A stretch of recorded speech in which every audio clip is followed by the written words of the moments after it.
Welcome to Centaur Financial Services podcast. The information provided on and made available through this video and podcast does not constitute as financial product advice. The information is of a general nature only and does not take into account your individual objectives, financial situation or needs.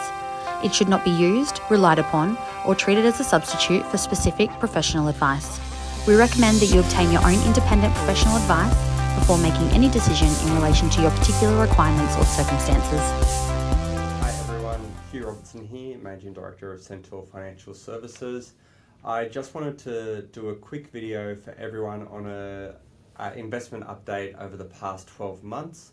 But before we start there, I want to go back to the 21-22 financial year to look at where we came from and how we got to the results we got last year.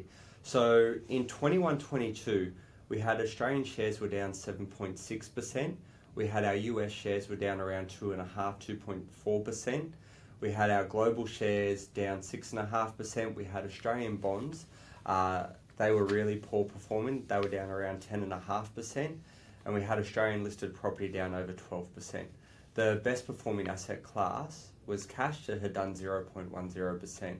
So if I go back to July of 2022, a lot of our conversations, clients were feeling very negative, very bearish, and we weren't really confident about the outlook going forward.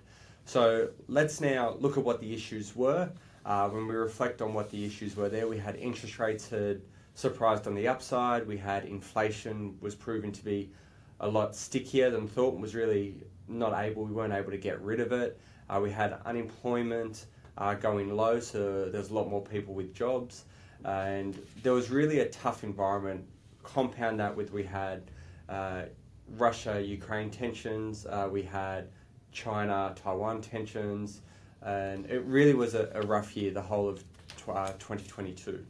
So in the 22-23 financial year, how did investment markets perform? So we had Australian shares do 9.4%, we had US shares do 17.7%, we had global shares do 16.5%, we had Australian bonds positive at 1.2%, we had Australian listed property at 8.1%, and cash at around 2.8%, although now, as it is now, we're going to get a little bit higher on that. So part of that is absolutely amazing for our retiree clients, for our accumulator clients, that if they've been able to stick it out, they're going to have got a really good outcome last year. But what I want to quickly just focus on in the US had that great 12-month number, but let's also look at the last 6 months of there and why the importance of diversification, staying invested, and why we preach that so much. In the last 6 months, we've had the US bank collapses. We had that Silicon Valley Bank, we had Signature Bank, the First Republic Bank all collapse.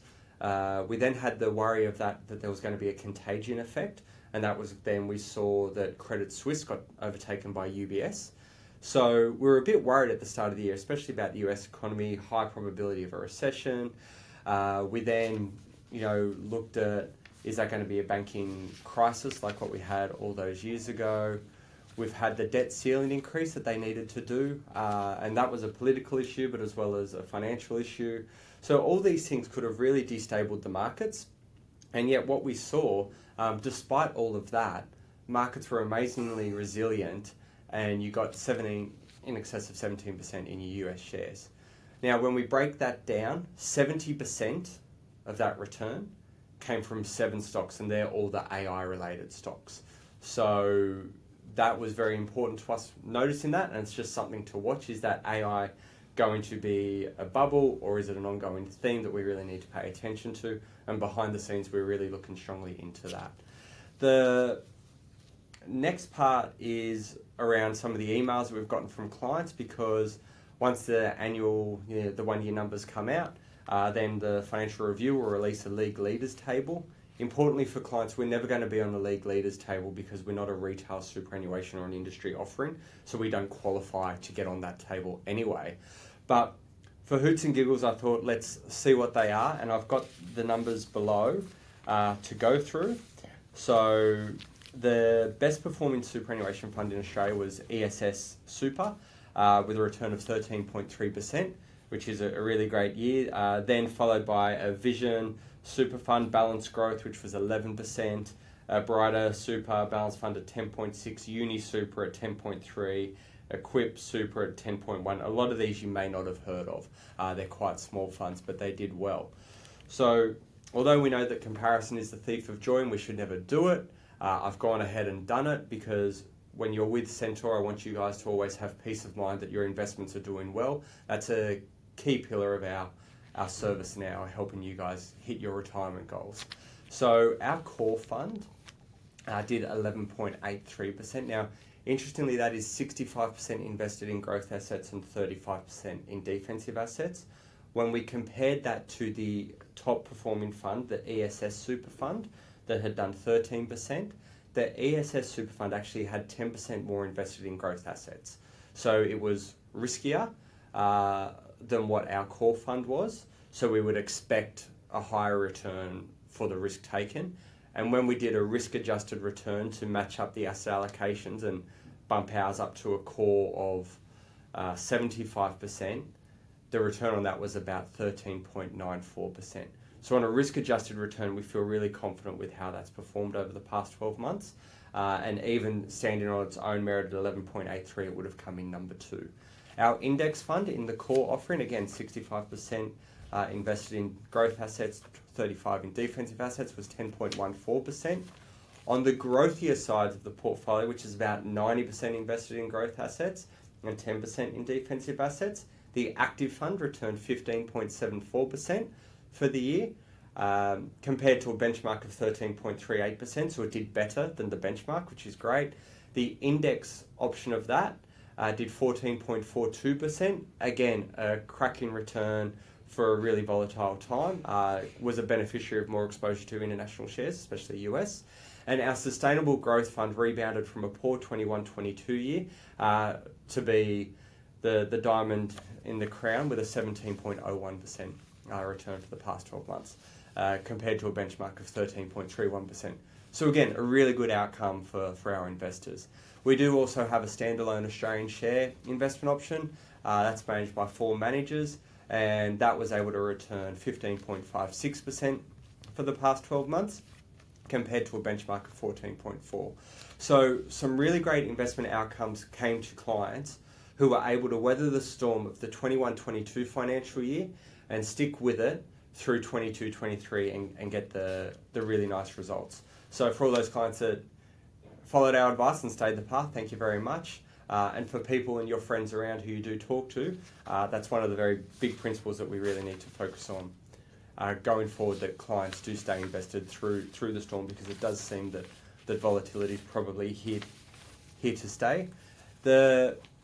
So we can see on globally, investment markets did well. Within that league leader table, the AAN investment committee and the investment models did really well. So then we start to think, okay, well, where to from here? So we don't think that it's going to get easier going forward, and that's okay. We don't want easy, we just want to have good information to make good decisions. And if the facts change, we can change, and we can always be nimble. So one of the key things we're looking at is maintaining our ability to be nimble and move when we need to.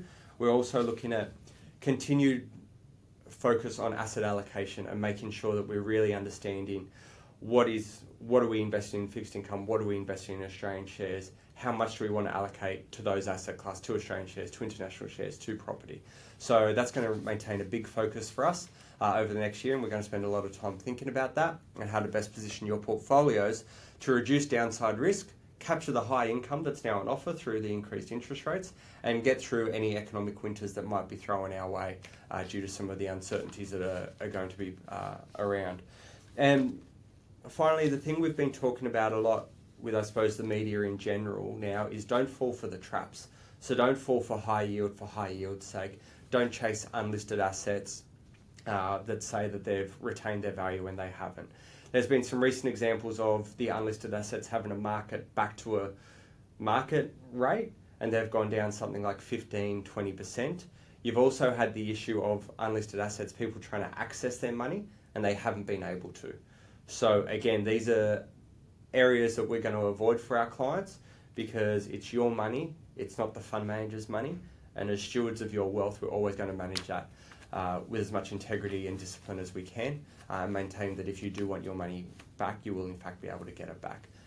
Some offerings out there in the marketplace don't offer that, which we think is paramount to you having peace of mind and confidence throughout your retirement. So that's just as quick an update as I can do. So I hope you found it valuable. If you want any more information, please reach out to us. And thank you very much for your time. Have a good day. Bye.